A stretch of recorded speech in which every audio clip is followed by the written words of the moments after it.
Welcome to the October meeting of your Cincinnati Public Schools Board of Education Policy Committee. My name is Mike Morosky. I'm on the school board. I'm going to introduce folks that we have sitting up here, starting to my far right with Ms. Scott.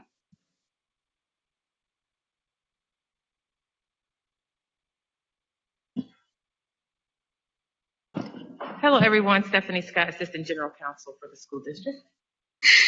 Dan Hoying, General Counsel. Eve Bolden, Board Member. Hi, I'm Ben Lindy, Board Member. All right, thank you so much. We have until 10:30 slotted for this meeting. We have a number of folks in the audience that you may meet later on. Thank you for tuning in, those of you who are tuned in.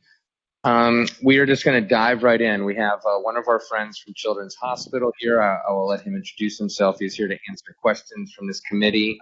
Our first agenda item is the potential new student vaccination policy for the COVID vaccination. As you will recall, this committee, with Ms. Scott's great assistance and Mr. Hoying, passed a vaccine requirement for staff and co-located partners onto the full board. It was approved, and we are proud to say that we have 99.99% compliance with that. So thank you, CPS staff. And so we have asked that a policy that looks very similar, but for students, be considered. And it begs to be mentioned that most recently, in the past couple days, the FDA has approved the Pfizer vaccine for ages 5 through 12.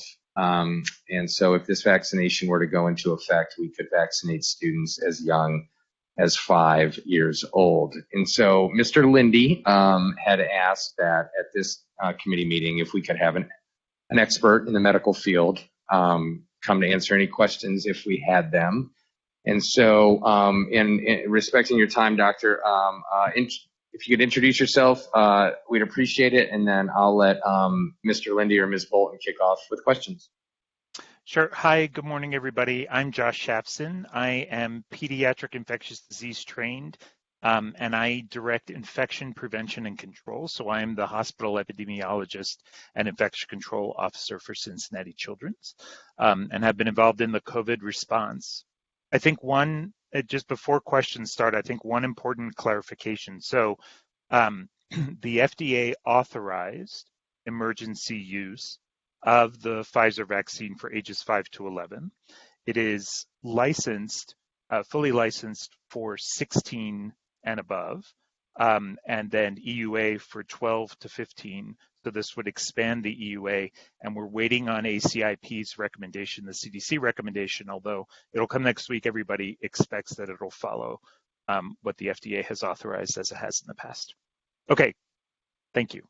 Thank you for that clarification. Very, very important. As we know, in the state of Ohio, due to our state legislature, we can only require vaccinations that have full approval. So it would not, at this time, be eligible for kids as young as 5. So thank you for the clarification, Doctor.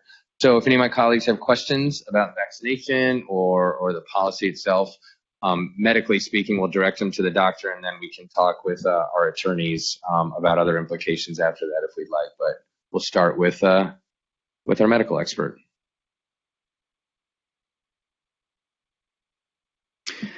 Good morning, Doctor. Thank you so much for being here with us today. We're really grateful for it.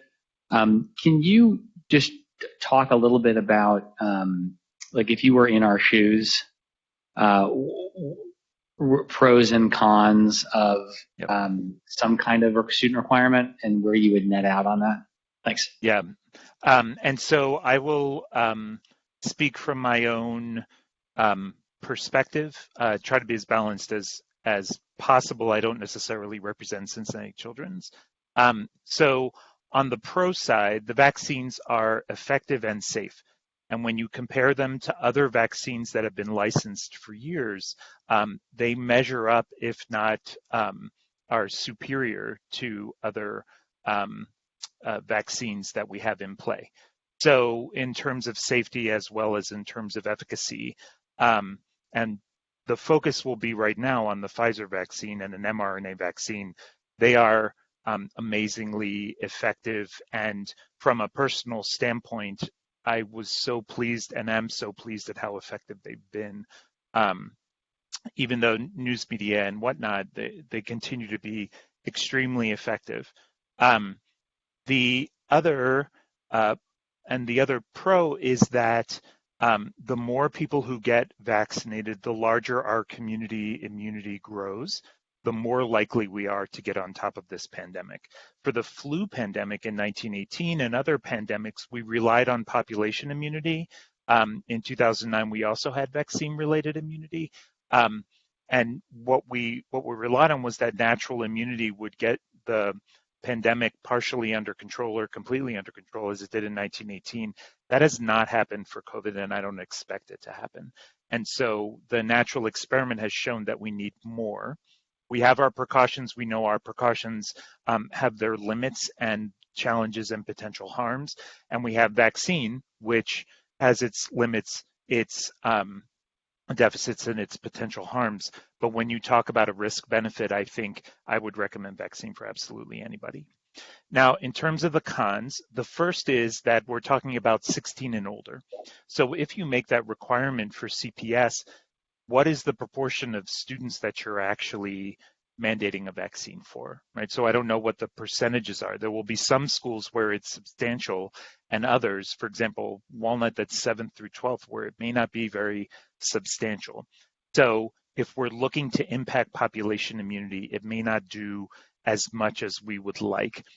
The second is that, the legal piece that you guys will talk about are the contingencies, but really it comes down to the acceptance of a requirement. One thing that we've really struggled with in the country and overall, and I think CPS has done a fantastic job of navigating through, is how to support people to stop this pandemic, to prevent transmission, and yet not infringe on their freedoms and infringe on their personal beliefs. And I think that there's just been a significant struggle. And I worry when a vaccine mandate is made, if people are not ready to accept the requirement, then the pushback, the lashback is really significant, and it potentially will drive more dissent amongst the overall group than bringing the community together, which might be the goal. Now, I'm not saying that means we shouldn't or you shouldn't make this requirement. It's more that I think with this type of requirement, given its freshness, its novelty, like that it's new, I think open forums and discussion is really what's needed. I think that's been missing, and I know that those are risky and challenging, but I think that people feel very strongly, and so I was an author on a recommendation to make COVID vaccine a condition of employment for healthcare professionals, and in that we included a section of equity, of acknowledging people's positions and situations, and of listening. It won't necessarily change the decision, but it's important to understand where people are coming from and to help them. When we talk about kid vaccine, the last con is that we know that the myocarditis pericarditis, while rare, is more common in young males. And so that would mean that we would expect to see more cases than potentially in younger kids. The number will be very low, and it's a side effect. And when you look at the overall impact of vaccine and risk benefit in the context of a pandemic, the preference to go with vaccine is, in my mind, there is no question. But for individual kids and individual parents, it can be a very challenging decision and a very emotional.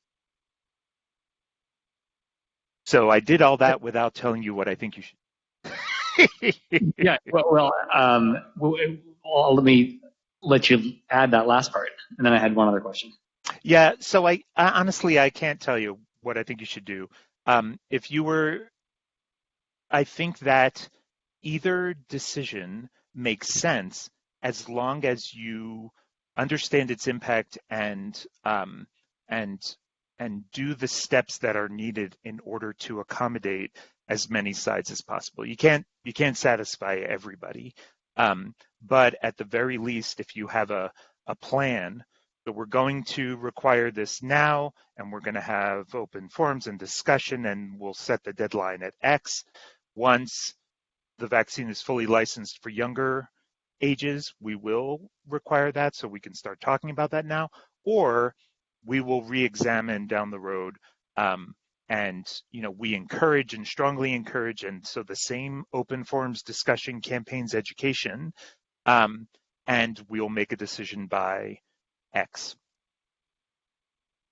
I really appreciate every piece of this. I think that the last question I wanted to ask, and I'm grateful for Ms. Bolton and Mr. Moraski for letting me take this much time,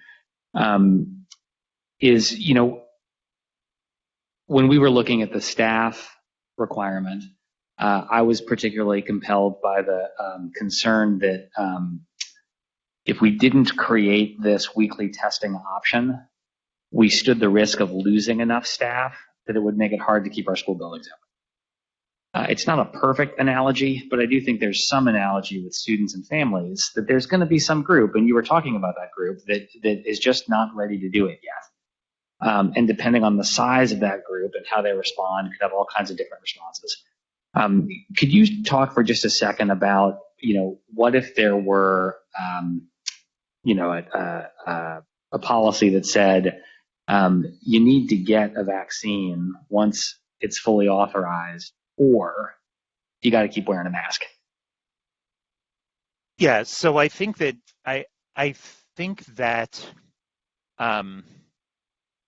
so many layers to that. So I think the weekly testing is very reasonable, and it's a way to move forward. However, you're acknowledging that you're going to accept having people who are COVID positive but past their isolation period, right? Because if somebody tests positive, is out for 10 days, you're not going to test them again for 80 more days because you would expect them to be positive. So the acknowledgement there is, well, we're going to rely on the lower transmissibility and the masking, right? And so it's framing it as we have to do everything we can to control source and to prevent transmission.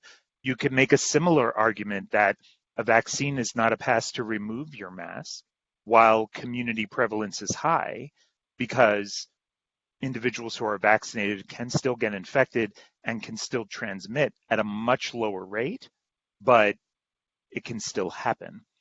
So my thought would be that from my standpoint, I think continuing masking now, regardless of vaccination status, is where we've landed at Cincinnati Children's, is where I would land. But if we're able to control community prevalence enough, absolutely, that would be a consideration. If you're not vaccinated, you have to do everything you can to prevent transmission, and masking, hand hygiene, staying away when ill are extremely effective, as we've demonstrated before we had the vaccine to even talk about. Thank you. Committee Member Bolton? Thank you, Mr. Chair. And thank you, Doctor. I appreciate you being here.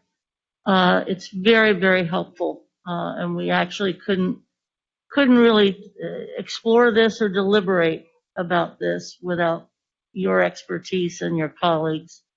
I'm in a rare situation on a 7-member board. I'm the only non-parent, but I've been in education for about 48 years now. The role of the parent to me is almost sacrosanct. Perhaps because I'm not one. But I understand our role as it pertains to the vaccination piece for our employees. We had to create a safe workplace, not only for our employees, but those that we serve. I had no reservations about making that a mandate, and continue to think that that was the best thing to do, because we have to keep the schools open. To follow up on Mr. Lindy's issue, we did all last year, I think properly so, even though my votes don't necessarily indicate it. We opted last year to do what was the primary piece, which was health and safety. And it did cost the district enrollment, and it has cost the district students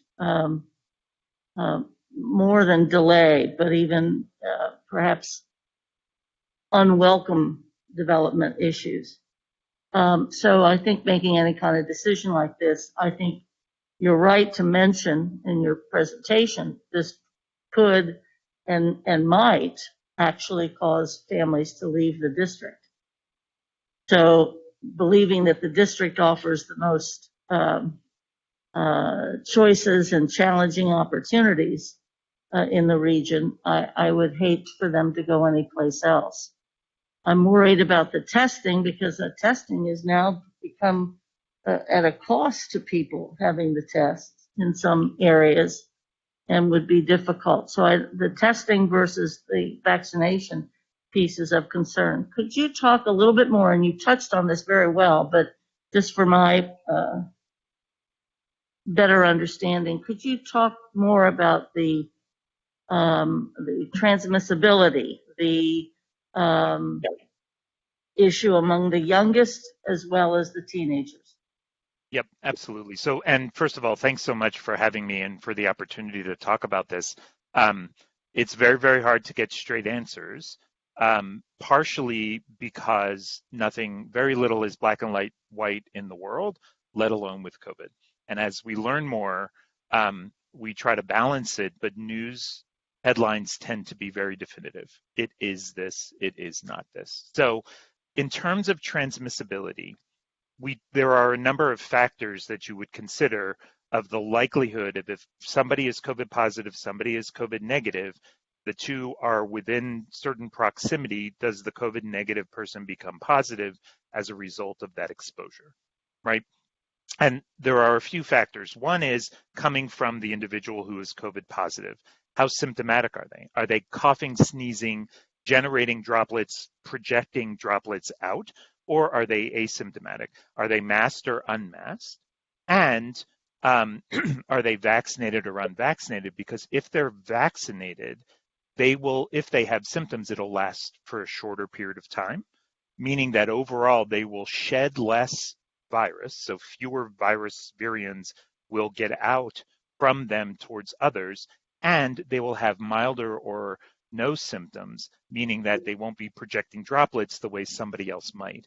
Now, you can find an individual that doesn't meet those criteria. You can find vaccinated people who've had severe disease, and you can find unvaccinated people who've had asymptomatic disease. That's always true, exceptions to every rule, but overall, that's what the statistics would indicate. That's why transmissibility is lower among vaccinated individuals. It's not zero. It can't be zero because no vaccine is 100% effective, and because COVID is a very good virus in terms of transmission, as it's shown. It can change a little bit. It can escape or at least transmit in ways that we may not completely understand. And it's not mysterious. It's just that it happens to be a very effective virus in the way that measles is, chickenpox is, a lot of other viruses are.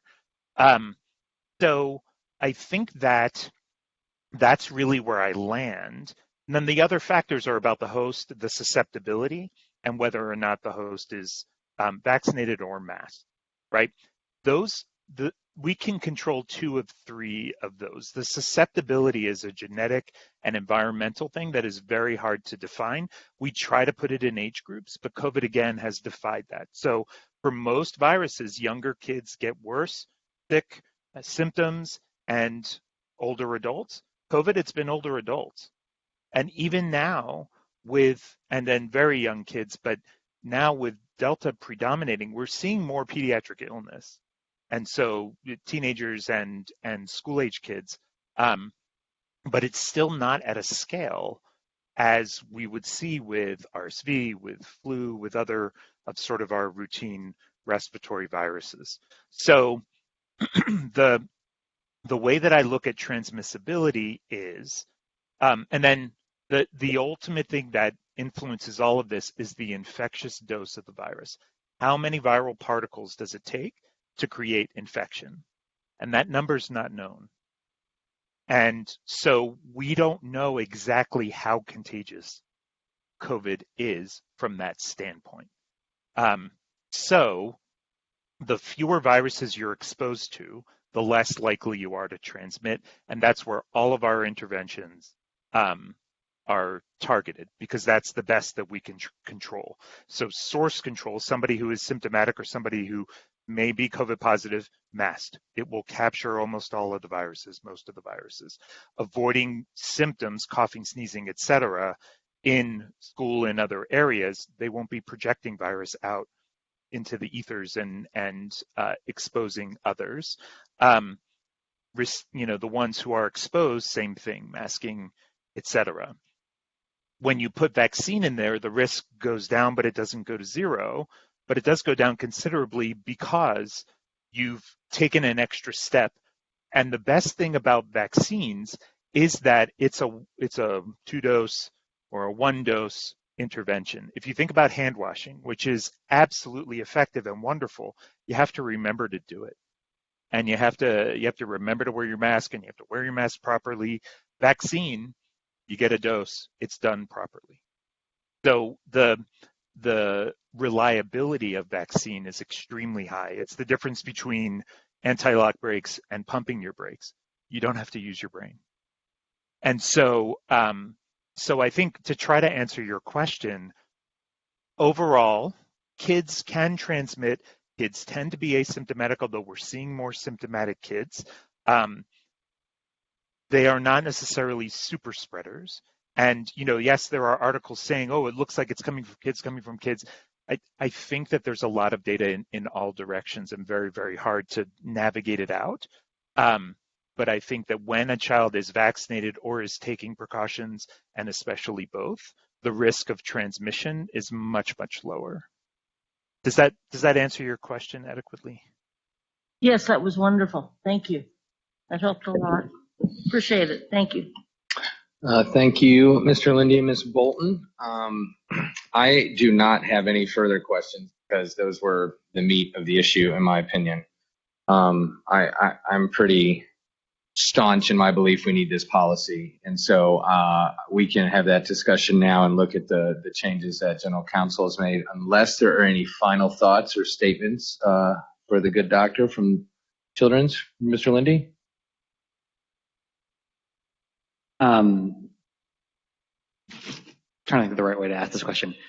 I know there are a bunch of unknowns, and so we could put a range on this or a confidence interval around this, but if you were to imagine a student body of 36,000 students over the next year to 18 months, imagine a World A and World B. World A is one where we don't do anything different from what we're currently doing. World B is a world where we have a student vaccine requirement unless you wear a mask. So what I'm interested in is in World A versus World B, about those 36,000 kids, about how many get seriously sick with COVID, and about how many die in World A versus World B. Basically impossible to put a finger on that. I understand what you're asking. Either way, severe disease and death will be rare, but it won't be zero. The same that it is with flu. So I think one important piece of all these discussions, oftentimes people come to me and they say, well, what do we do with flu?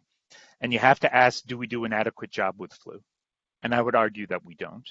125 kids die in the US every year of flu. Flu is a preventable infection. Last year, we had 1 death during the flu season. We hardly had a flu season. Now, whether that was due to closure, which is not good for education, or whether that was due to masking and distancing and hand hygiene, we can't say for sure. So in my mind, in terms of overall cases, and if you're talking about vaccine for a subset of the 36,000, right, because you're talking about 16 and older, I don't know that you would see a significant impact. I would hope that you would, but I think it would be very hard to predict. Doing what we're doing now, not knowing the day to day in every location and every situation, hard for me to say. But if adhering to the bundle, then I think you can expect a status quo, assuming that the virus doesn't change. So assuming a new variant isn't introduced and assuming the same adherence to the precautions.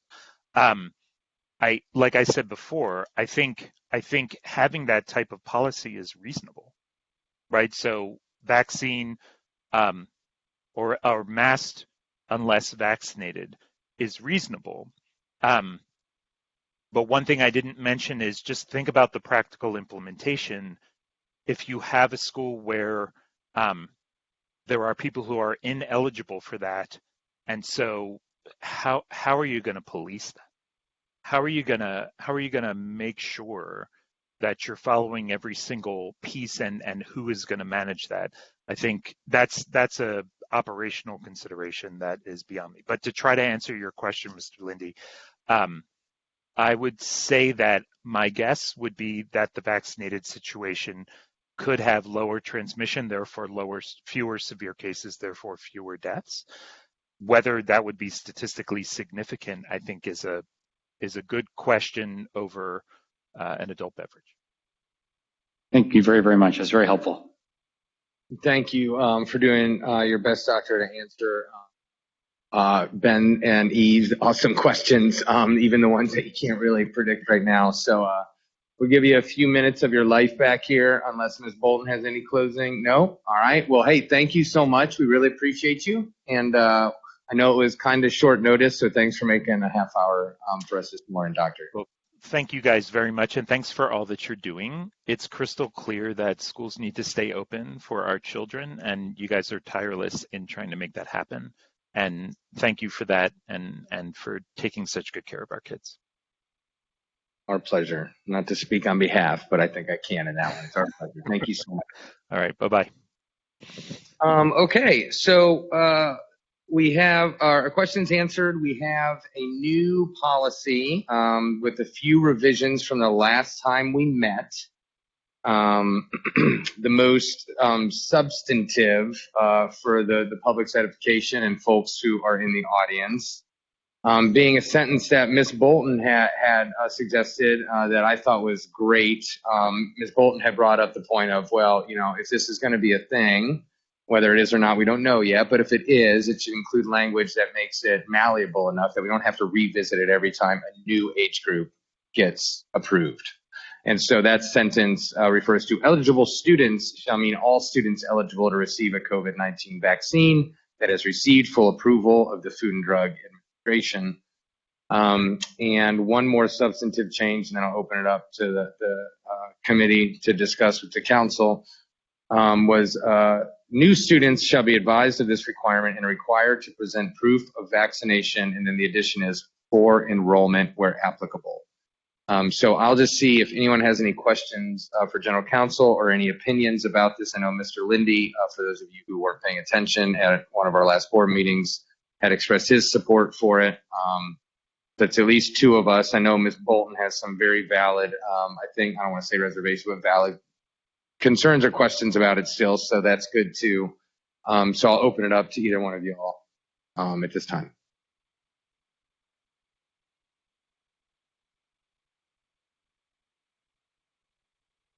The draft that is before us, or what have you, the red line that's before us would require parents to have their students vaccinated in order to attend Cincinnati Public Schools. Yeah. Again, as you said, I have great reservations about that, not only because of the role of the parent versus the role of the educator and the institution, but that I do think it would keep students from Cincinnati Public Schools. And I think it would be a burden for families to come to grips with this. And I'm not necessarily convinced that it is the risk benefit that is imbalance, if you will. More particularly, I'm not sure that I've really want us to open ourselves up to the additional charges and additional efforts by some to attack public education. And I think it would attract that kind of effort. I would rather be much more supportive of a serious effort to help subsidize, help provide, help educate, inform our families of the benefit of vaccinating their children rather than forcing them to do so.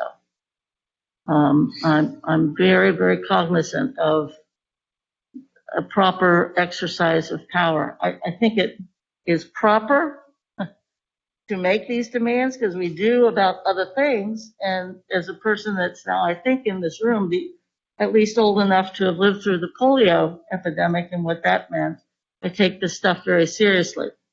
I mean, I did wake up one morning and my parents and our family doctor thought I had gotten it. So it's a terrifying thing. So I'm not opposed to vaccinations.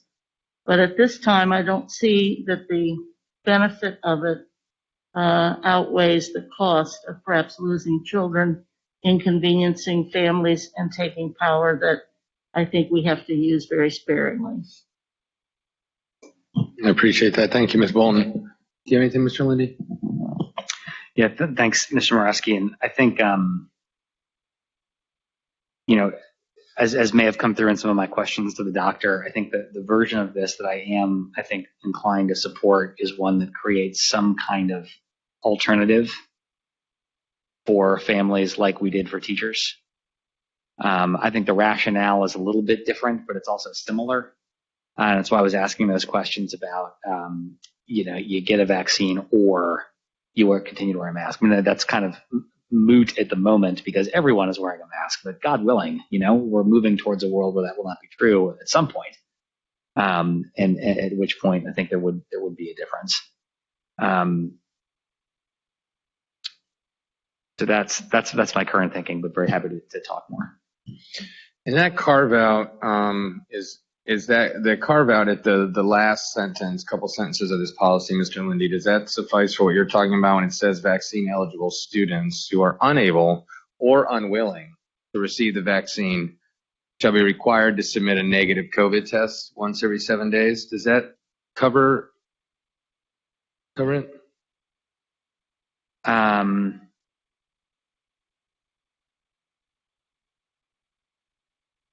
I appreciate you asking, Mr. Moraski, and I think the honest answer is I'm not. I think in the teacher context, I think that made sense, and everyone's wearing a mask, But part of the reason I keep coming back to this is part of what's compelling to me about the student policy is that, I think the doctor's point at the end was helpful. We actually don't know that there would be a meaningful difference in terms of serious illness and even death. Probably, but we really don't even know. So why do it? Well, I think lots of reasons. I think one is to help. I loved what he said about the community's immunity, and in getting us on the other side to the extent that there will be another side. And so that keeps having me imagine a path back to what school used to look like, which makes me more interested in masking for students who don't have vaccines than testing. Not only is it, I think, less onerous, but also seems safer. All right. Any other? I definitely have some comments and suggestions as well. Are there anything else from Ms. Bolton or Mr. Lindy? Yep, go ahead. Sorry, no, you're fine. I was better about asking this question, but I apologize for not asking it earlier. But it is still, I think, an incredibly important question to me. Which is, what does our administration think the right thing to do is? I mean, you all are the people who are going to have to figure this out. You all are the people who are closest to this and have, I think, the best perspective on it.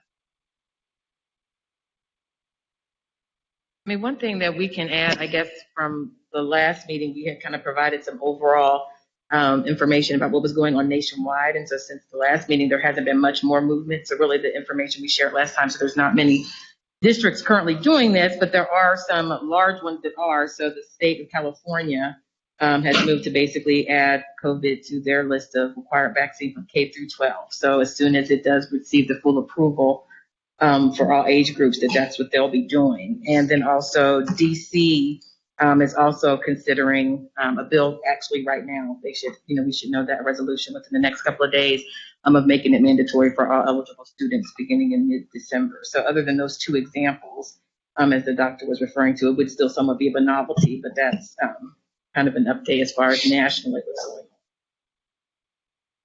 on. And also following up on last meeting, you asked us to look at whether there'd be any distinct groups or subgroups within the school district that we might, that are more vulnerable to infection. A group that was mentioned was students who participate in kind of high contact athletics or other extracurricular activities.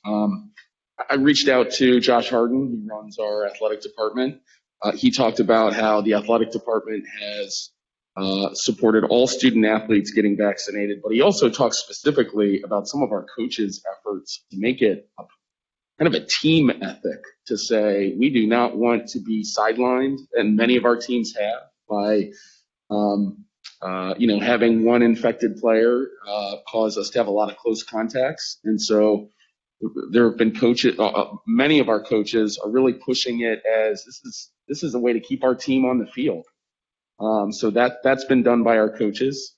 With respect to a mandate, just to provide the other side, Josh has said that there are some student athletes, to Ms. Bolton's point, that might transfer because of a mandate. So just to be fair to that side as well.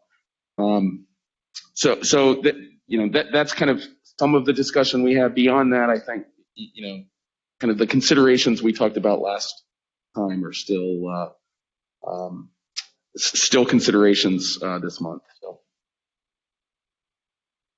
I appreciate that, and I'm not sure, but also as a person that spent 30 some years in extracurricular, in the theater arts particularly, I think I raised that issue. I believe that needs further investigation, because an extracurricular is more of a privilege than a right. And it also involves students from other schools, often in competitive efforts. So I would like us to pursue that a little bit more and see if there's any other justifications. I do think the world of athletics, even professional, kind of sets up a model that how can you're going to be hurting the team, you're going to be hurting the franchise or what have you. So, and I like that as being a team ethic. So I would appreciate further work on that if possible, especially as we're moving into indoor sports too for the winter seasons. But again, it doesn't really change where I am on the overall area, but I do think there might be some special groupings that could be addressed. So that would be like students in more high risk situations, whether it's the extracurriculars, the art, sports, those kind of, or even students who are in closer contact with teachers because they have to be, whether it's in like isolated classrooms or. I'm glad you mentioned that, because as we will recall throughout the year, last year, one of the great challenges, we have a significant number of not just kids that have particular challenges, but they have particular conditions and require one-to-one with staff or in very small, close-knit groupings.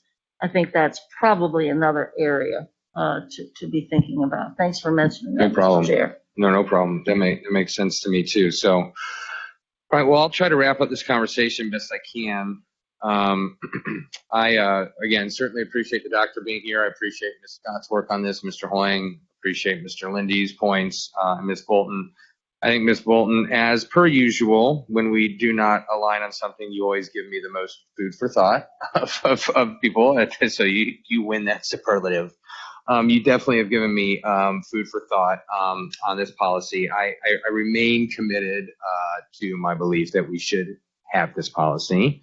I think the most compelling is that, some folks will say, we're out of here. We're not going to do this. I think that number will be lower. I think part of or low, I should say. I think part of the reason we have been seeing enrollment steadily increase is that, just to be perfectly frank, we are being safer than a lot of our counterparts in this district, whether they be private, charter, whatever the case is. And I know for a fact there is a small grade school, small Catholic grade school that has more cases of COVID than Walnut Hills High School. And I'm talking like 200 some kids, which is amazing to me. We are being very safe. We are doing a good job, and I think this would take it one step further. I talked last time about, I'm also glad Ms. Bolton brought up the parent piece, and as far as I'm concerned, and she probably doesn't need me to say this, but Ms. Bolton's as much a parent as anybody I know. I mean, you've earned that badge 10 times over. I mentioned this the last time that, we hear a lot about, the parental rights, et cetera, which we know are not at least legally a thing, but they matter. They do matter. Yes, we require lots of vaccinations. Those are state mandated. This would be unique in that the district would be requiring a vaccination outside the auspices of the state. I'm saying this as much for the public's edification as I am, I think, anything. Because people say this all the time. Well, you require all kinds. I'm like, it's true, but this is unique because it is operating outside the auspices of the state. And I only say this as an introduction to make my point, which is that's all the more reason to do it because our state government has proven to be hostile to the public health and to education. And all the way to the point that they have bills currently circulating that would make it illegal to have employee vaccination requirements. It won't matter for us because we've already done it. And I feel the same way about this student one, in that there is a sense of urgency to me with a hostile state government that does not have our children's best interests in mind. And I believe that. And they've shown that time and time again with the way they treat our public system. So that's part of where my sense of urgency comes from. I would suggest that this seems like it's gotten to the point where we should probably have more than a board update. We should have a full board discussion about it. So I'm going to ask Mr. Lindy and Ms. Bolton for some advice. My suggestion, I think there are two options, of course. There's the board matters option, which is more of a let's just talk about it and see where things land and then talk about it again in November. And then there is I think we have 2 of 3 that we could move this forward as a resolution for passage and have a more serious discussion. So that is and it could die or it could come back here in that latter suggestion as well. So I think there's the board matters, which is kind of, I don't mean this in a demeaning way, but kind of like discussion light. And then the resolution form where we could have a more robust discussion and it could pass, it could fail, it could come back. So I would just look to both you all for advice on that. I would feel very comfortable with the board matters discussion. I'd love to have that discussion. I'm not quite comfortable yet voting to recommend it. Part of the reason too, and I didn't bring this up earlier, but I do think it would be helpful if we're really going to do this, and I think we should do a version of this. I also think it's important where parents are at on it, and I don't think we've seen any numbers yet on parents that support this idea, parents who think it is the worst idea on the planet, and I think for me to recommend something, I'd want to have a stronger sense of that. I think would welcome disagreement if you see that differently. No, I think, and then I'll get to Ms. Bolton, but if I could assign, I think we should survey our parents. We haven't done that. We surveyed a lot of folks with the staff vaccination requirement. We got a lot of feedback. I don't know if I'm getting a nod. Yeah. There is another survey currently out for parents at the moment around the search. And I was just thinking of sequencing them in such a way that parents don't get too much survey fatigue. Sure. Well, and we have our next board meeting is not until November 5th. So we could wait a week and a half.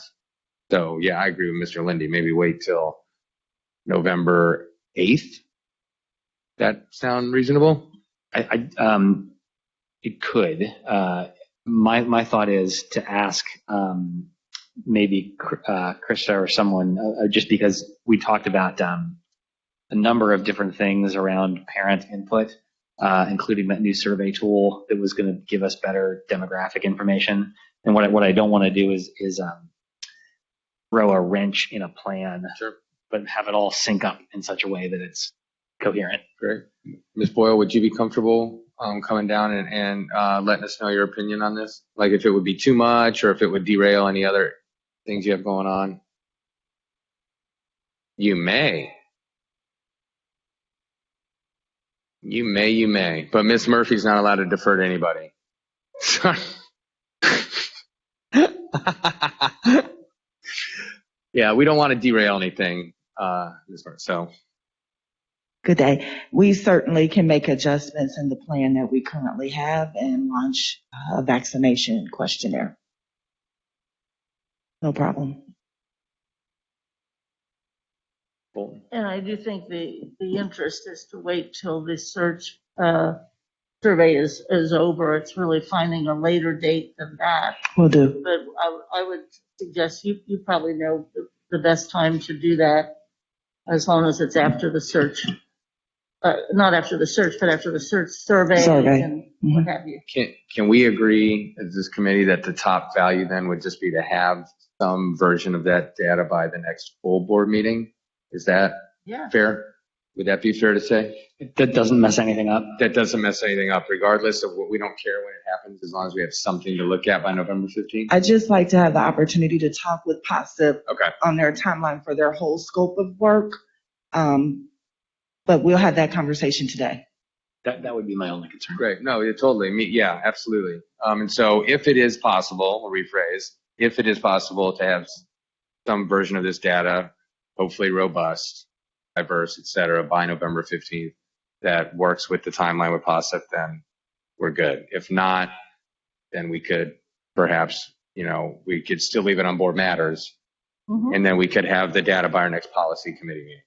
I do think it's important up for board matters, and I know since there's going to be a slight delay in some timing as to what was planned for November 3rd, it would be good to have a board discussion. As long as the board may understand we're not voting, we're discussing. Thank you, Ms. For the benefit of ourselves. That's right. To deliberate, and for the benefit of the community to be aware that this is on the table. That's right. And this next policy committee meeting, just get this out now so everyone knows, is on Thanksgiving morning. I'm just kidding. It's going to be the week before. So we're not doing the last Thursday of the month, obviously. Mr. Hoying had suggested that he and Ms. Scott could make us a turkey breakfast. But I said, you know what, Dan, we should take a break. So we're going to do it the week before on November 18th, same time, same place. Without any further ado, I'm looking at Ms. Bolton. I'm looking at Mr. Lindy. If not, we're going to move ahead. Cool. So survey issue, good. Board matters, good. November 18th, good. Which will be 3 days after the board meeting. And then we are going to, the next agenda item is really cool, but we're going to skip it. So you're going to have to stay tuned to see how cool it is. And I'm going to skip ahead. Ms. Bolton had put a very important issue, in my estimation, on the agenda regarding our enrollment policies and attendance boundary lines. They're two separate agenda items, Ms. Bolton, but if it's all the same, I think we can kind of put them all together. I will turn it over to you. Thank you. Yes, as the public may be aware, and certainly the district is aware, that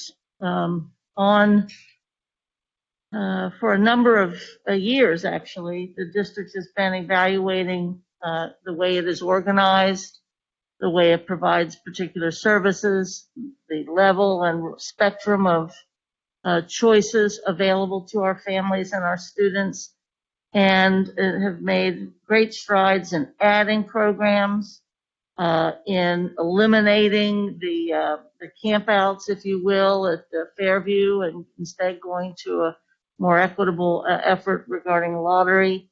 We've expanded preschool. We've expanded the choices available to our families, and also part of that is a unique to the nation is the high schools of choice, as well as a full range, if you will, of neighborhood schools. Frankly, an entire system, PK to 12 of a Montessori system. So there's a lot to be considered as we try to figure out how to keep the hallmarks of our district, as well as trying to be fiscally responsible and operationally sound And so for the district, the discussion has been also about enrollment. It's been about boundary lines. It's been about choices to be had and the viability of maintaining as much choice. And that dates back at least 6 years ago when that was first raised, as to how viable some of the choices might be, how authentic some of the instructional offerings actually are. So setting it up that way, we've asked the legal counsel to put together for us the enrollment policies that are current and those by which we live, as well as to start to figure out how and when or by whom do we have boundary lines determined. So if that's okay, the setup, it was brilliant, Mr. Chair. It was absolutely comprehensive, wonderful, full of humor and whatever.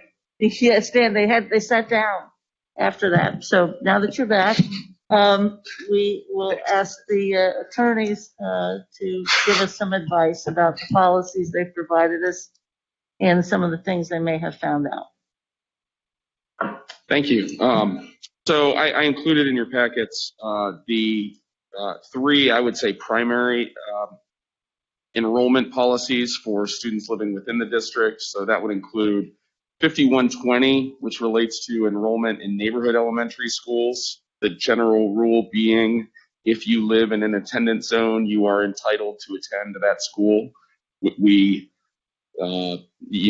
neighborhood elementary school in that zone, there's no, students are admitted, and that's just a rule. If we have to add a teacher, we add a teacher. If there are spaces available in that school after neighborhood residents have enrolled, then those spots are available for students residing outside of the neighborhood zone. So that's essentially the essence of our neighborhood elementary school policy. Second is 5113.01, which relates to preschool and elementary magnet school enrollment. This was formerly, those spots were decided on a first come, first served basis, which formed the sort of precursor to the campouts. This policy was changed dramatically in, I want to say 2015, 2016, when the board instead moved to a lottery system, enrollment system. And although there's a lottery, both the preschool kindergarten enrollment and the magnet schools, there's an order of priority that preferences students who already have a sibling attending that school, students who have attended a school with the same course of study. That would be a Montessori to a Montessori, a Paideia to a Paideia, etc. And of course, in-district residents before out-of-district open enrollment residents or non-residents. Finally, high schools of choice. Again, that's a lottery system that decides those spots. 5113.03 does provide the priorities and the preferences for students entering our high school lottery. Again, siblings are preferred over non-siblings, or students who don't have a sibling already attending. Students who are enrolled in that same course of study. Again, Montessori students would have the first shot at getting entrance into our Montessori high schools, etc. So those priorities are laid out in 5113.03. In addition to these, we have a open enrollment policy, which I did not include. Of course, that's the general rule for open enrollment, that's non-resident students, is that our resident students always have a preference over non-resident students. Non-resident teacher or employees' children have a preference over non-residents who do not work at the district. And then the third preference would be for just non-residents that are non-employees. Glad to answer any questions. And we also have, I'll point out, Leslie Bryant, our customer help manager, and Shauna Murphy is also. If there are questions, please let us know. Thank you, Mr. Hoying. Thank you, Ms. Bolton. Looking at my colleagues for questions, comments. Ms. Bolton. I'd like to start anyway. I think there's still some confusion, certainly by me, regarding what we call a magnet and what we don't call a magnet. And it might be great, and I don't know if this is the venue to do that or student achievement is, but is a high school of choice considered a magnet? We have separate policies for our magnet elementary schools, which would be those programs that don't have a neighborhood zone and have a specialized programmatic Montessori, foreign language, etc. And then our high school of choice has a separate policy, very similar in terms of that they also go through a lottery, some of the same preferences, but we do consider them separate in terms of we run a separate lottery for those schools.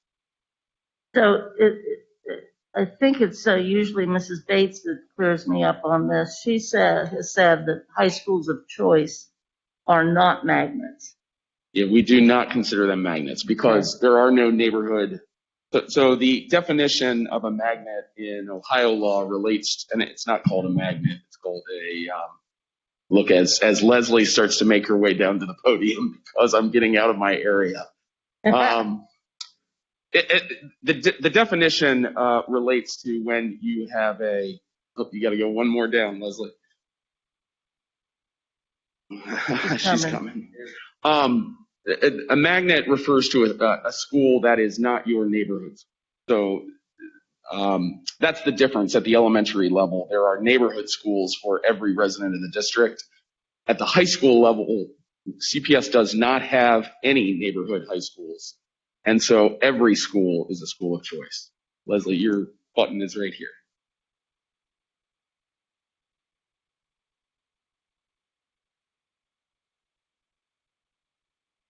Yeah. Hi. Okay. Hi, good morning. And thank you for welcoming me in. So you're correct. Our magnet schools are K6 or K8, depending on the school. We do have one elementary school that is a magnet and neighborhood school. That's Taft Elementary. So it's a dual program. So if you live in the neighborhood, you can also attend the school there. But if you apply through the magnet lottery, you can also get a seat there. Our high schools are unrestricted until very recently. Our Montessori high schools are east and west. Our Gamble's on the west and our Clark is on the east. And depending on where you live and this new application process, you have priority to get into one of those two high schools. So that's about the only way. And Euler, I just thought about Euler. Euler is so far west that the students who reside over there really, we work with their neighborhood to make sure those students have first priority. But should you live somewhere near there or want to attend there, we'll also accommodate families that way. Bless you for coming down to the podium, Leslie.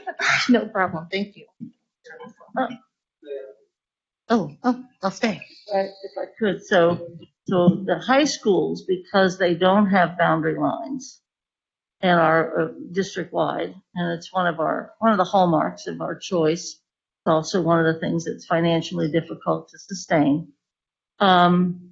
And I think the public would be upset if they were overall immediately changed into neighborhood schools, because there's so much different programming now, because we've kind of pushed out the programming in different places, that if you want to do something, you have to probably go to that school, or I shouldn't say have to, but would be more likely. So our high schools, with the exception of the ones like SCPA or Walnut, because they are not magnets, really are not in a position to refuse anyone. I would also include Spencer and Spencer, because there's not an entrance test, but a testing threshold that you must meet. There's a requirement there. And that's about it. Where else is there a requirement? That Montessori? There is a Montessori requirement. With the lottery, though, prior to this year, if you were a student who was non-lottery or non-Montessori, you could have gained a seat in a Montessori school because it's a lottery. But the first rung of students, according to the hierarchy and the policy, is Montessori students. So it's unlikely, but it can happen prior to now. And then the last couple of questions. It looks like on these policies, I think you're right. It looks like 2016 or so seems to be when, and this was arduous work on the part of the administration, the community, the board. I'm not looking to do that kind of work over, but I do think that it's important for us to kind of figure out as we move forward on capacity and enrollment and choice and thinking about organizing the district perhaps in a different way. These probably need to at least have greater clarity for us to understand. Would it fall, this is legal question, would it fall to the board to revise the policy in these areas as part of any kind of reorganization? These policies would have to be redone in some way, shape, or form. I think certainly they'll need to be updated as the board makes decisions, if the board makes decisions about it. Yes, certainly. And if I could ask a question too, and I think, Leslie, I'm sparing you on this one. I'll go back to them. The current neighborhood boundaries that we have, with the exception of Cannes School, what would be the other boundaries, geographic boundaries, attendance boundaries that have been redrawn in the last 10 years? Do we know that? I'd have to go back and take a look at some of the Street Finder data before I actually just give you an off-the-top response to that. Sure, I think that's more than fair. And as people know, that some people know, my understanding is that even since the FMP was first designed, demographic changes have occurred significantly, whether it's Avondale or whether it's Westwood Price Hill or the West Side. Not just the numbers, but exactly the programs that would be needed in those places. And since the end of the FMP, we've had an explosion of career ed as well. So there's many big things to be considering.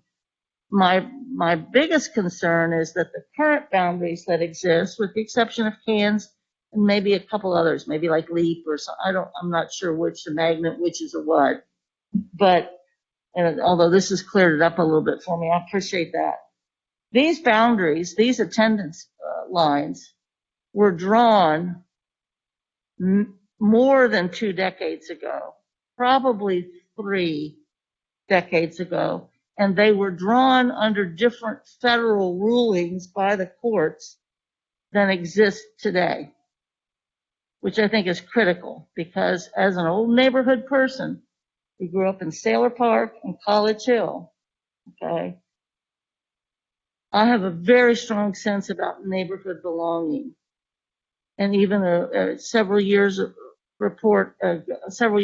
I think it was Yvette Simpson's committee on children and teenagers, said that one of the findings they had, the kids were full of hope and dreams, but they had very little sense of belonging. I just think that it's time to look at these neighborhoods again, and I would like to find out what is the process legally, who does it, how do we do it, and I'm not looking at a decade-long effort. The world is too different to do that, but then also any kind of changes legally that would then guide us. There's a number of areas, my own neighborhood included, where a third to a half of College Hill does not attend the neighborhood school because the people have been drawn into the Mount Airy attendance line. And part of that was done for, hopefully, I think a lot of it was done in an effort to have enough kids, but also have a racial mix. So, I mean, I would like us to kind of begin to think about that, if that's okay, Mr. Chair, and ask the legal folks as to when these boundary lines were drawn and what were the stipulations and what are the new conditions under which they might be drawn. Thank you. Yeah, no, I appreciate you bringing this up. I think this is overdue in a lot of ways. I mean, I feel like I've been talking about this, at least on committees with you, since I got on this board 4 years ago. You know, I do believe the intention, at least what I've learned to your point was, well, let's try to have a good diverse mix in all of our schools.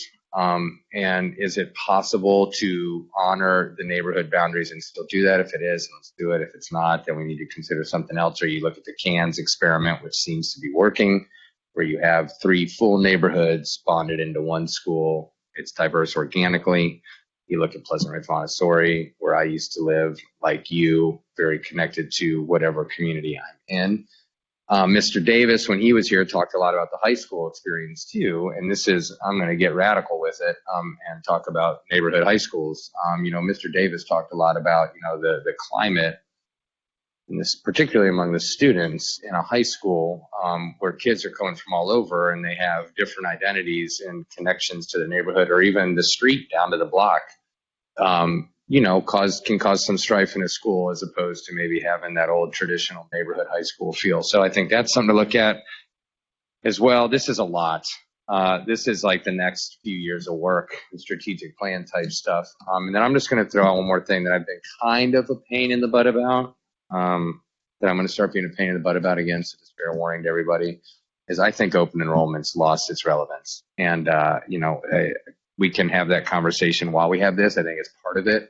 That do we need open enrollment? Should we have people in our schools who don't pay ridiculous Cincinnati taxes and potentially take seats? I don't know. Maybe we move beyond that. So I would throw that on the docket, but whatever the assignment is, let's keep this going and keep it on the agenda. So for the next time, could you just repeat, for everybody's edification, we can just put this on the agenda now, Ms. Davis. What would we like to look at in November? I'd like to keep enrollment as a discussion as part of, as you say, maybe this additional extended strategic plan, and knowing the policies would have to be adjusted as we would ever be able to take action, which policies would have to, because I think there's others that are kind of caused by these policies. These are the obvious ones, but there might be some other extraneous ones. I'd like to know the history of the boundary lines that we are using currently. When does that date from? Is it from the beginning of the FMP or before? What are the legal changes that have occurred since we drew these boundaries for some very particular reasons? And I'd really like to have somebody be able to demonstrate to us what are the current city recognized neighborhoods, because some of those are in dispute as well. I'd like us all finally to see about the CANS experiment that you're talking about, because I think that could have been it might be a good model to look at.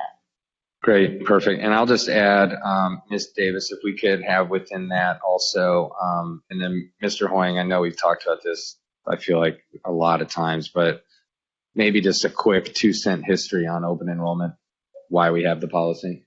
Just cool. Did you join Danica or me? Oh, okay.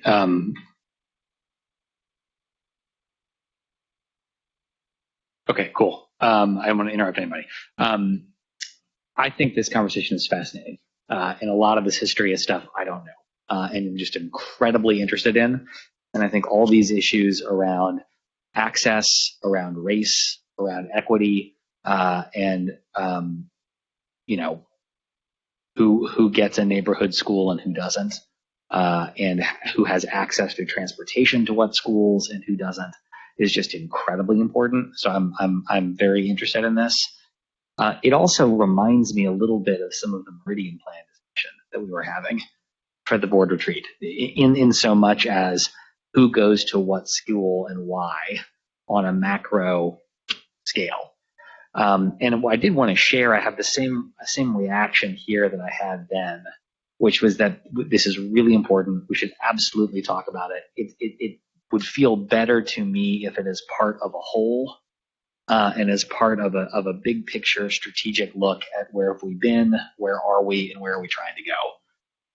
And that's also tied up in superintendent search and tied up in the next strategic plan And so I'm delighted to learn more. I just am going to keep pushing that it be part of one coherent strategy rather than a smaller. It's not a small side thing. It's a big thing. Mr. Chair, if I could add to that, I second everything that Mr. Lindsay said. Yep. And I think too, we're in a very different place. This is a greener district. This is a more, I think, very fiscally responsible district. I think it's a district that wants to have as much innovation and options of choices as possible. So I think for those reasons, it is a comprehensive view. There will not be any one of the board committees that won't be dealing with this in some way, shape, or form, whether it's health and safety, walkability, and safety even within neighborhoods, whether it's finance, policy, policy or what have you. So I welcome the chair putting this on the agenda.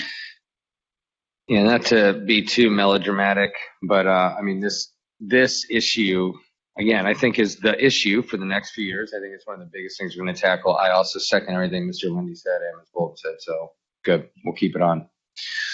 Great. Moving on, going back in time on the agenda to Mask to Stay and Mask to Play, Ohio Department of Health update. If I just tee it up and then Mr. Hoing, I think I'll kick it to you probably, or for some updates. So just a refresher for people or for you who don't know about this, not a refresher, it's brand new. We in Cincinnati Public Schools this year have as our policy, I'm just going to use as a former English teacher, I like to just give real examples and not talk about esoteric things. Let's say you have a student with 20 kids and a teacher in that classroom contracted COVID. Those 20 kids don't know symptoms. They test negative. They do not have to quarantine at home. That was new this year. I'm looking to the people who are smarter than me at the audience. Give me a thumbs up. Thank you, Ms. Bunty. And so, last year, that was not the case. This year, our main focus, we have a lot of foci, another English word. But one of them, one of the most sacred one is to make sure we keep kids in the classroom, which is why we have not been asking students to go home if they're testing negative and show no symptoms.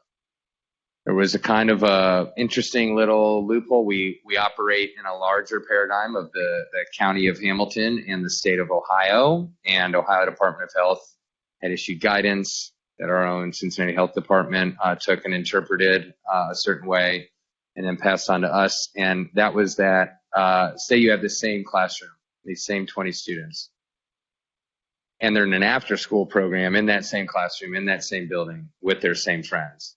And an after-school provider, let's say from an agency, comes into that classroom, and that after-school provider, who is not on the payroll of Cincinnati Public, has COVID. The same scenario, all 20 kids test negative, all 20 kids have no symptoms, they would have to go home. That was the way it was interpreted. Some new guidance from Ohio Department of Health has come out that seems to indicate we do not have to do that. There were a number of parents who spoke at a policy committee meeting a little while ago that were most upset. They're like, my kid doesn't have COVID. Why is my kid home for 2 weeks? I was upset for them. I think a lot of my colleagues were too. I know Ms. Bates was. She expressed a great discontent at this. So really, this doesn't, I don't think, need to be a long discussion unless anybody wants to give more detail. But the bottom line is we do not have to do that. And I suggest we do not do that. That if our students are testing negative and show no symptoms, regardless of who they are in our school. Now, I'm not talking about extending this to kids who go to a program at the rec center. Like, I don't want a slippery slope here. I'm talking about if our kids are in their classroom with their buddies and if someone comes in that has COVID, our kids test negative, no symptoms, that they're allowed to stay in school and not have to quarantine at home. It is my understanding, and I'll have Mr. Hoing kind of speak to this, but it is my understanding, since this isn't really our policy, we do not require a vote of the full board. It's just more of, this is what we're going to start doing. So I'm going to look at Mr. Hoing, and then if Ms. Bunty wants to come down, I know she always provides us the best info. No offense, Dan. No, but I if Mr. was Hoing, just going to invite my good friend and colleague, Susan Bunty, to come down. While she does, the only thing I would, and Susan can talk specifically about the rules, I can add if But I do want to say that this has never been about, this issue or others have never been about like pitting the health department against us, against ODH, against CDC. Parents, I think understandably, when we put out a rule or a policy or a procedure, want to know where that's coming from. But we are working hand in hand and have since the beginning of this crisis with the Department of Health, that we're on calls twice, thrice weekly with them. We're all looking at the same guidance and trying to come up with the best and safest and most compliant.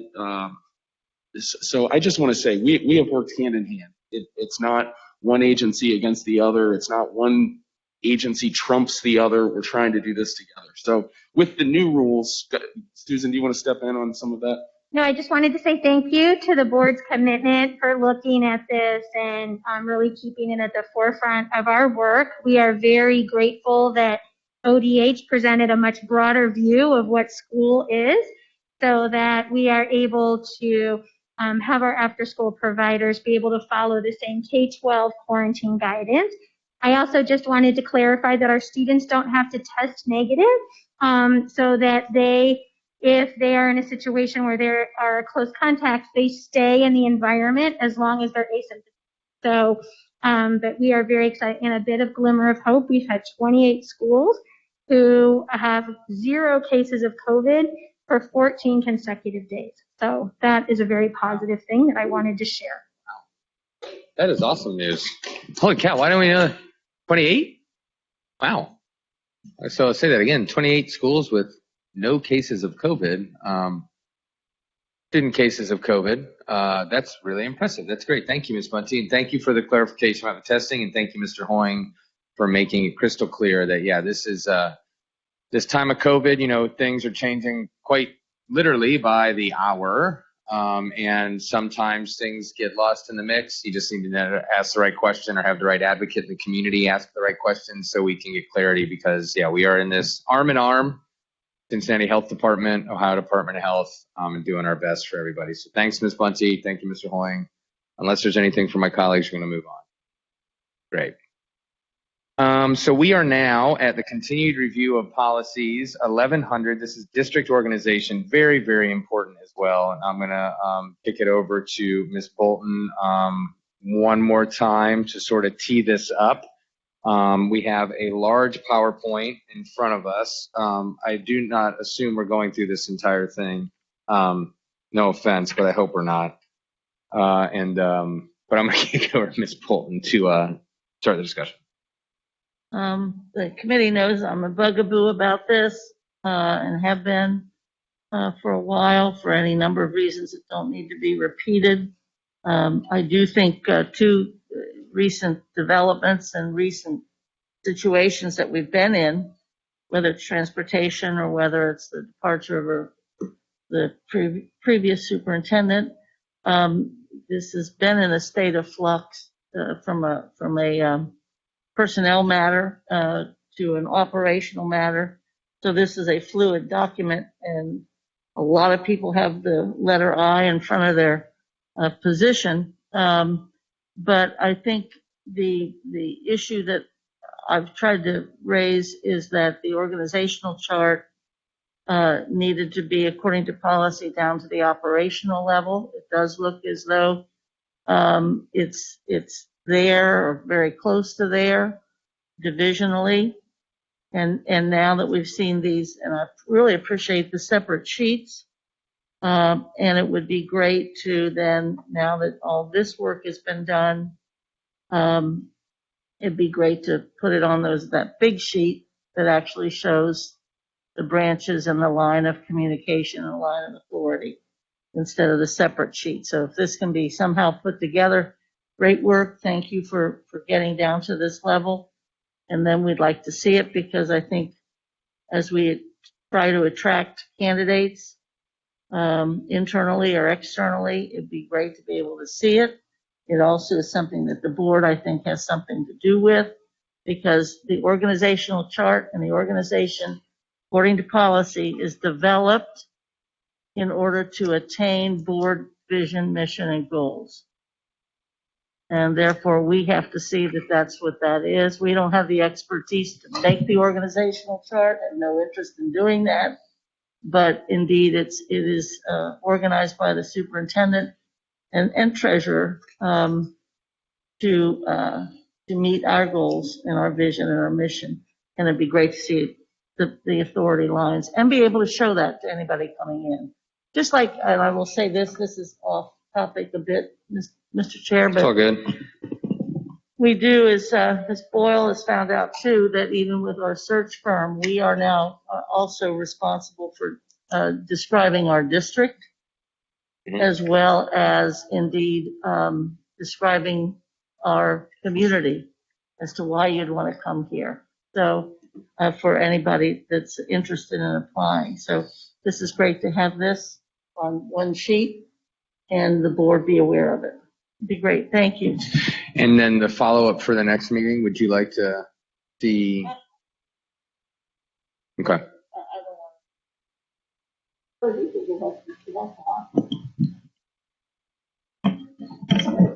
Yeah. Thanks, Mr. Morski. This was a question for Eve. Can you help me understand more about what the thing I'm worried about is how long it's going to take somebody to put all of this on one sheet of paper. Who is that person and what else would they be doing with that time? It might be that that's not a concern because it takes 10 minutes, or it's, somebody who's going to be doing an internship with us and wouldn't be doing something that but I am a little bit concerned just about, are we taking somebody's time who could be doing something really important on some of the other topics we're talking about? But I may be wrong about this. What do you think? No, that's why I said it doesn't have to be the next meeting. There could be time that this is, but I think it's time sensitive because of the search. I think it's time sensitive because there has been so much movement in this first semester, personnel wise and organizationally. I think it's more pressing than it usually is. I could be I'll be a little bit rude, but there's been enough of an increase in, must be able to find somebody that can put this together. Because the hard work has been done with these separate sheets. That's the hard work, and they've done it. And I'm very appreciative of it. But yeah, I don't want to push it, but I think that it is somewhat time sensitive. Maybe not for the next month, but certainly December or whatever. I appreciate that, and I think the extended timeline I'm sure would help, and I'm sure folks will be thoughtful about who does it. I just also want to share, I think what's in here for my purposes is great. And we may disagree, that's okay. I think from where I'm at, but what's in here is great. Yeah, it's just something as simple as even for the treasurer by law, the treasury of people at every school building, and the treasurer resists this and this doesn't necessarily happen. But by law, the treasury officer people at each school, ladies and gentlemen in that front office that manage the school budget, actually are supposed to be reporting to the treasurer's office. I mean, there's many things that we have to see if we're doing it right, and legally. So I think it's important, and it is in the top 10 of our policies. I think, at least maybe not priority, but in chronological order or something. So to the best, but the real hard work's been done. I appreciate it. Yeah, I think I'm in the middle, literally and figuratively, with both of this. I appreciate this meeting has been really good in that sense. I think all three of us have offered different unique things to get to the same goal, which is to make the district better, which is what these committee meetings are supposed to be about. And thankfully this one is. And then my love fest is now over for this awesome committee. What I was going to say was, I think there is the time sensitive pieces, the new superintendent, because this work, to your point, Mr. Lindy, is not necessarily ours, but it is going to be the new superintendent's, and having that chain of command and understanding what it is important, so that things flow. And I thought the example you used, Ms. Bolton, was sound about here's how this is supposed to operate. Does it? I don't know. The new superintendent will need to iron that out. So having this is great. And so, yeah, whoever put this together, you raise your hand. Is that I didn't want to say I thought it was thank you, Krista. This is great. Ms. Boyle, your team did an awesome job. And I know who your team is because of this document. So Thank you all. Yeah. Thank you. Yeah, that's right. No, it's great. This is awesome. And thank you for not going through every page of it. I thought we were going to do that maybe. So thank you, Ms. Boyle, and we will continue this conversation in November or December. Our December meeting is December 23rd, 2 days before Christmas. Dan said we are going to have a roast beast. I'm just kidding. We're meeting the week before. That was a joke. We're meeting December 16th. I'm on a roll today. Moving on. Policies to be studied. Whew, we made it. These are some of the ones we talked about auditing. We have our chief auditor here. And so, Ms. Roberts, do you have an update? Awesome. If not, awesome. These are meaty policies.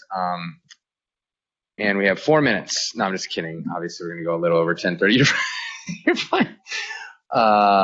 Awesome. So the floor is yours. And just as a reminder to the public and anyone, Mr. Lindy, Ms. Bolton, and myself decided that our equity policy, anti-racism policy, parent and family engagement federal program policy, and purchasing of goods and services were 4 big policies that we kind of wanted to have a better idea of, are these things working? Are they being implemented with the intention, et cetera?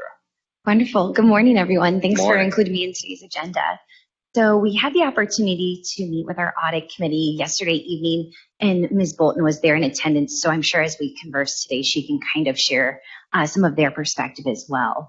But we took the request of the policy committee and worked with my wonderful 3-person team now here as an internal audit group and came up with a proposed solution.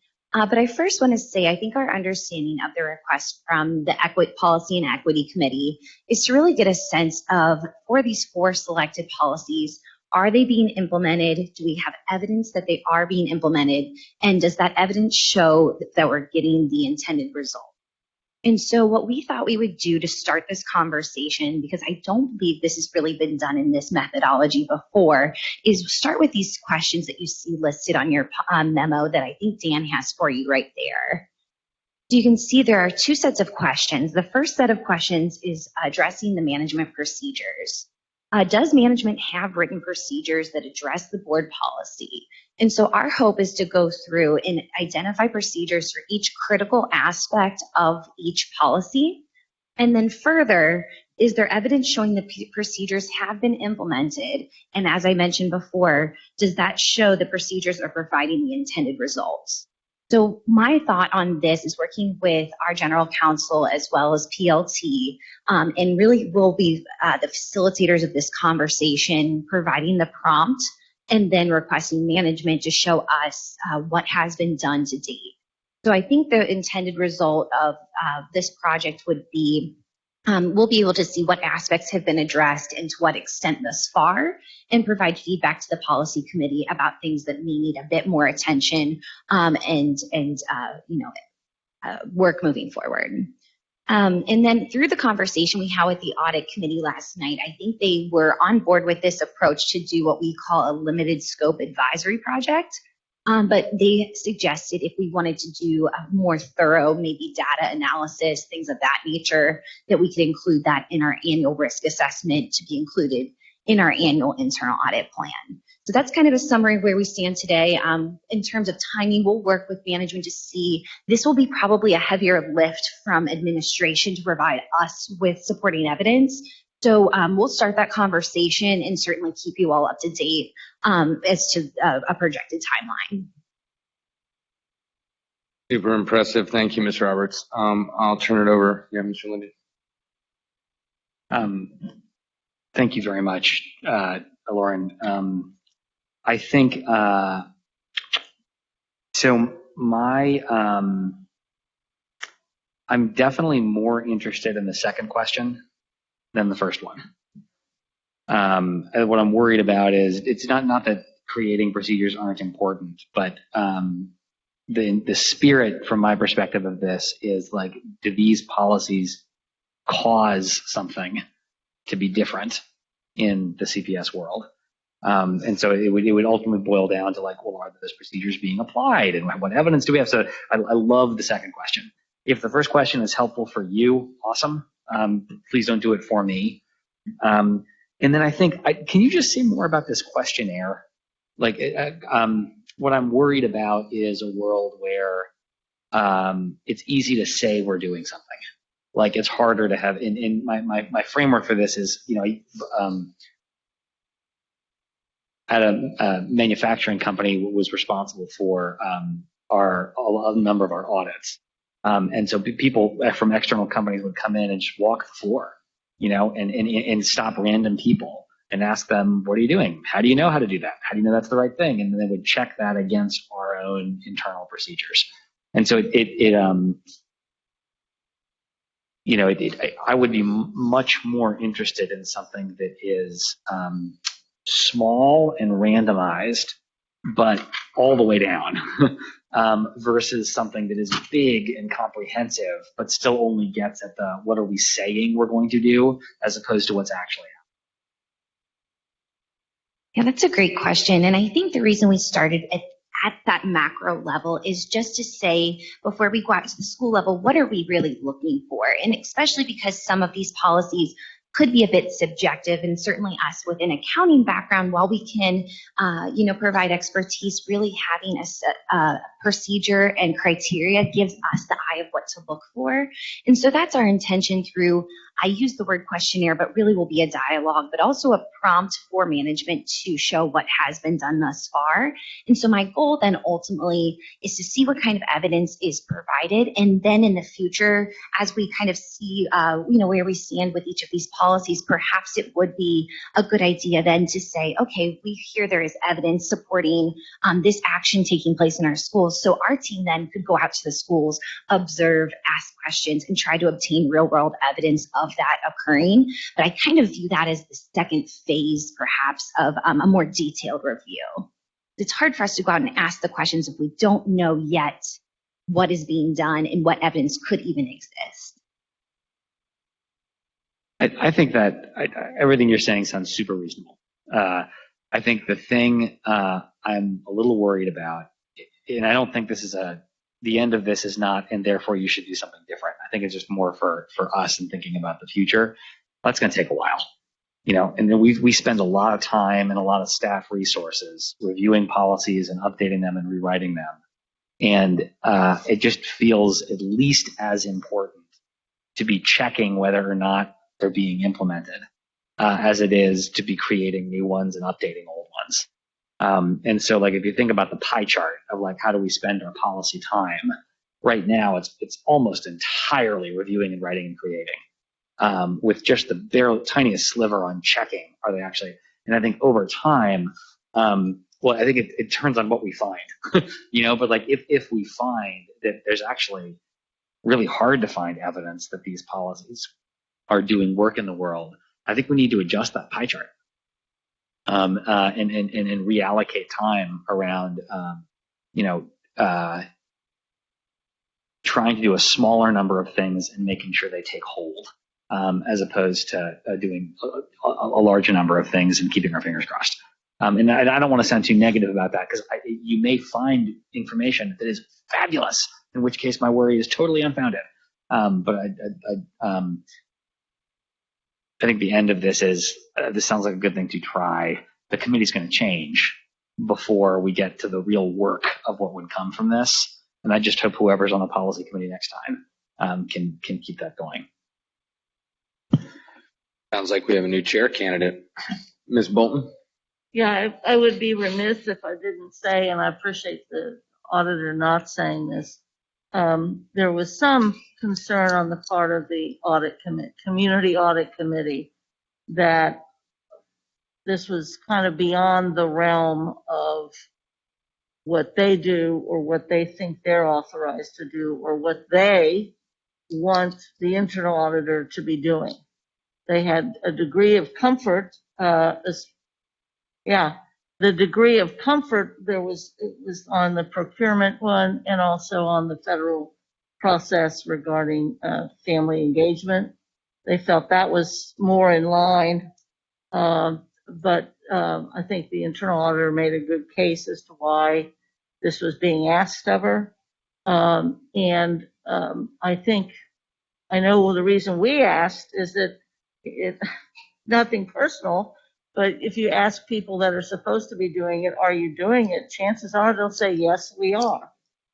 So, and I wouldn't expect them to say anything else, and they'll find the evidence to prove it. But at least if there's this additional kind of clearinghouse or additional set of eyes, and I think it was appropriate for the internal auditor to put it within the risk management. I think that's the only reason she got it sold to the audit committee yesterday, was making it part of a risk piece. And at least one of the audit members understood there's a risk if we don't do the equity piece and we don't do the racism piece properly, that presents as much, if not more, of a risk. But there was a greater comfort level for the first two. So appreciate her trying to win this through, because she reports to the audit committee. Audit committee reports to the board. She does, but the audit committee, she also reports she has a dual kind of reportage, which also general counsel does. But I think the reality is that they're interested in pursuing it as long as it's not taking away from her more primary. And I think she is the person to do this for sure. Is that a fair representation?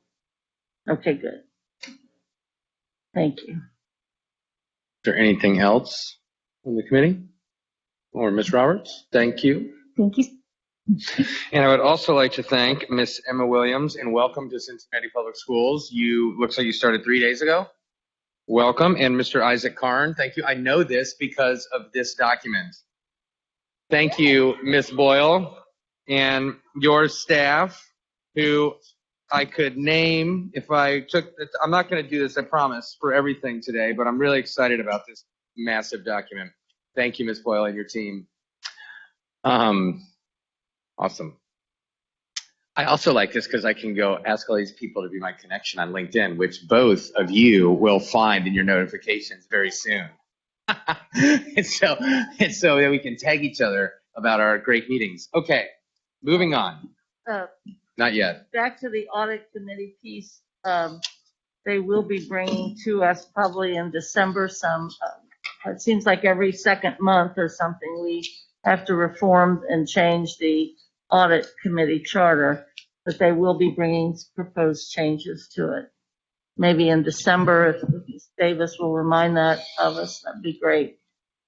Thank you. And Ms. Davis, we'll put that on the future, on the Christmas policy committee meeting about the charter for the audit committee. Great, thanks, Ms. Bolton. Continued review of policies. And we have a couple, it looks like, Mr. Hoying, so I'm just going to let you run through these if you don't mind.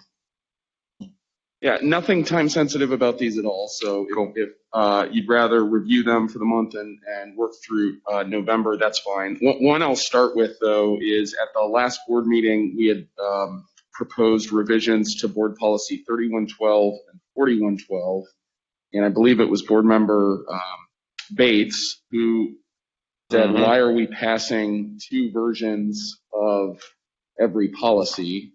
We presently have a sort of system. Our policies are organized, and there's two sections that relate to, two chapters that relate to employee policies. There's the 3,000 level, which relates to professional employees, teachers, principals, etc. And there's the 4,000 series that relates to classified staff. That is becoming more and more of an anachronism, I think, as we start to look at our employee complement as a whole. Nearly every policy that relates to both is identical. The language is verbatim from one to the next. And when it's not, it frankly is like a failure to update, and it causes confusion. So I think it's a very good suggestion. If the policy committee agrees, we will move forward with only updating the 3,000 series and making sure we include anything from the 4,000 series into policies in the 3,000 series. That's what we've started to do here. But I think we can make short work of board policy 4112 by rescinding or recommending that you rescind it. The recently enacted 3112 has already been passed and published. So we recommend rescinding 4112. Glad to take any questions on that. I'm fine with that. I totally agree. I just want to make sure everybody knows it has nothing to do with evaluations. 4112? Mhm. No, 3112, this relates to board employee communications. This was the one that I think I was told multiple times that I needed to take it back and start over again. Yeah. This is I'm the sorry, old I was language. still talking about the merging of the two. Oh, no. There's There nothing- will be some separate policies, but we'll feed them into, at the end of the day, I think the goal would be to have a single chapter that applies to all employees. If they're separate, obviously civil service only applies to some of our employees. Principal evaluation, teacher evaluation, Okay, those will still be included. Thank you. Any objection to recommending rescinding 4112? No. Okay, we'll move that forward, and then I can continue on these, Go for or it's up to you, board. If no one has to leave, I think these will all be pretty quick, right? Let's just move through them, Dan. Okay, 3120 relates to the employment of professional and classified employees. We've updated the policy to say not only the Department of Human Resources, but Talent Department. We just corrected, I think, things that updated the policies, I'll say. Part of that policy relates to the prohibition against assignment of family members, the nepotism kind of rule. We've updated that the board and state now require BCI and FBI background checks. I've deleted the qualifications for appointment as a contract teacher as well. In the 41 series related to the qualifications for a paraprofessional, these were all under No Child Left Behind, and replaced that with language that says all qualifications required by the Ohio Department of Education. These are updated routinely, and our policy committee doesn't keep up. We just don't keep up with it. So my recommendation is to make that more general. Glad to answer any questions on that policy. I suggest we move it to the full board for approval on the 15th. Okay, thank All you. right. Great. 3120.04 relates to, again, and this also combines 4120.04. This relates to the employment of substitutes. Again, updated to say that we require BCI and FBI background checks, and the state does as well. Again, removed the specific qualifications that sometimes change and said meet the qualifications as established by Ohio law and the collective bargaining agreement. Same for added a piece on substitute classified staff, which was in the 41 series. Glad to answer any questions there. Yes, I have two questions. This is employment of substitutes, Yes. professional staff, and you've merged the classified folks? So we'll also have to change the chapter title. 3000 currently says professional staff. I think we'll just want it to say all employees, or does that make sense? In the title, is that where you're referring? Yeah.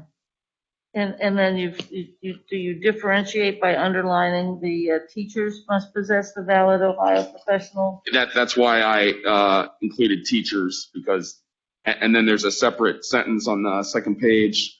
The employment of substitute classified staff prior to approval by the board is authorized when their employment is required. This is language that came from the 41 series. So we're merging it, yet it's separate. Correct. Okay. And does it speak to long-term subs? It does. This is on the first page. Yep. So that the long-term sub has that language has gone is driven mostly by our collective bargaining agreement, not by Ohio law. And on the long-term subs, we've updated that from year to year. Most recently, when we know we have a teacher that's going to be out for a long term, let's say maternity leave, we're able to start. It used to be you had to work your 21 days and then we back paid those 21 days. Now, if we know someone's out, we can start them as a long-term sub. So there have been changes in the collective bargaining agreement that, again, the policy is not necessary. And long-term subs don't have any additional requirements? To the extent they do, the policy requires all that they must meet all qualifications as established by Ohio and the collective bargaining agreement. Doesn't say anything about policy because we don't have any policy about. Specific on long-term subs, I'm not. This is the policy. This is the only This policy. is it, the only Yep, reference? that's right. Might want to rethink that somewhere, but I'm okay with moving that forward. As am I. As has been. Great. Check. 3120.06, this relates to selecting student teachers. Only change that we made here was to clarify that they have to go through an FBI and BCI check. Glad to answer any questions on that. Move it forward unless there are questions. Ms. Bolton. Does a teacher have the option of refusing a student teacher? I believe that teachers do. Looking at Ross, yes. They do? And it's written somewhere? Or is it just practice? Okay. Good. Good. All right. Let's keep it moving. Forward. Last two are contracting with consultants and and the employment of personnel for co-curricular, extracurricular. Starting with 3120.07, contracting with consultants. That policy included, again, an anachronistic law, the Declaration Regarding Material Assistance to a Terrorist. That's no longer a law. So we've deleted that section. We've said, and this is pursuant to Board Policy 8475, our criminal background checks related to consultants and contractors is set out more fully there. So we've added a reference to that. Glad to answer any questions on the contracting with consultants. Does this speak to some of the issues we've had over time about classifying people as consultants versus employees and then having to do a whole kind of rearrangement? Does not. I'm glad to, that would be a pertinent part that I'm glad to add that and bring this back next week. Would we bring that back? I think so. Chair? Thank you. Just to clarify, you're referring to the difference between an independent contractor versus employee. Yep. Yeah, that's been a nightmare. It has. Thank you. Is there any time somebody needs to be unemployed by CPS before they can be a consultant? Do we have anything written in like a year's time after you leave the district? That they must become an employee? Yeah, so say somebody with a certain expertise skill set leaves the district and wants to become a consultant in that area. Do we have anything written in like they must be away from the district for a year, for example, before they can contract? This is like revolving door rules and things like that. There are Ohio ethics. We would follow the Ohio ethics law on that. Is that a year in OEC? In most circumstances, I think, yeah. I'm glad to. When we talk Cool. about this next month, I'll update you on that. Cool. And then, is that it? Last one I've got 3120.08. And before that, sorry. sorry. Yeah. Sorry. No. I'm sorry. I screwed up. If anybody in the audience would like to speak for hearing of the public, raise your hand now. We'll get you in. Make sure you state your name, your reason for speaking. If you want a direct answer, leave contact information, and also school with which you're affiliated or the neighborhood with which you're affiliated. You have a few minutes to do that. And if we have nobody, we will have no hearing. If we have somebody, we'll have a hearing. You got a couple minutes. That's 2 to speak and go. All right. So we'll bring back the consultants. Last policy is 3120.08 relating to the employment of personnel for extracurricular activities. We've added that in nearly all circumstances, a person requires a pupil activity permit from the Ohio Department of Education, and then added our reference to the FBI, BCI criminal background checks. Glad to answer questions on that. Is there a reference that those contracts are only for a year? No, but I'm glad to add that. I mean, that's what people need to understand. Yep. That everyone should lose their extracurricular contract annually, and then that's important. If we add that, are you comfortable with it before the board? Cool. Yeah. So we'll just add that sentence and put this one before the board then? We'll do. Cool. Awesome. Is there, the only other agenda item is other business? Is there, we always get something pretty good out of this, I think. Our audit discussion, for example, came out of other business. The boundaries came out of other business. Is there any other business of this committee for our special Thanksgiving turkey breakfast meeting? Nope. Wow. Okay. So do we have anybody signed up to speak with us? We do. We have one speaker. Great. Sorry, give me 1 second.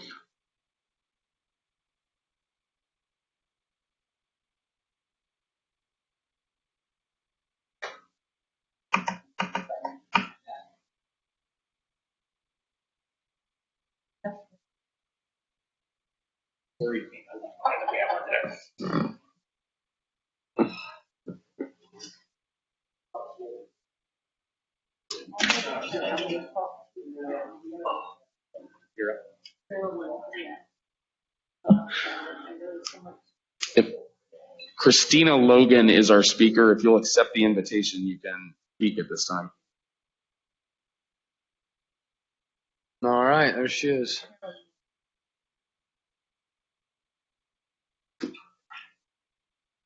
Great. All right, Miss Logan, thanks for being here. Make sure you have your camera turned on, please. All right. All right. Thanks for letting me voice my opinions this morning. I want to address just some things on my mind. Why have not surveying parents done first for this mandate for children being vaxxed even at an early age of 5? If parental consent and freedoms are so valued in the public schools. And I would like an answer to that, probably an email or a phone call. This is an experimental new technology that has not been proven to do what it is supposed to do. People still get COVID, even if they are getting the shot, and has demonstrated adverse effects to young people. Myocarditis, inflammation of the heart muscle. Inflammation reduces your heart. It reduces your heart's ability to pump and cause rapid abnormal heart rhythms. That's just one thing. There's autoimmune disease and seizures. People are being paralyzed from this shot. You need to refer to VAERS. And there is a list on the FDA. I can send a copy of it to you. They have listed all of this, along with many others, adverse reactions. And they do not know the long-term or the short-term consequences, especially giving this to young children. And we are still finding out how this is affecting adults. Many people's lives have been affected by this dramatically. There's a mother in Seattle who died because Mike Borowski, she died and left behind her children. And she wanted to be in person teaching. And she was against the vaccine, but she took it. She died from blood clots. Extreme low mortality in children. Thank you, Ms. Logan. Even if I'm not done.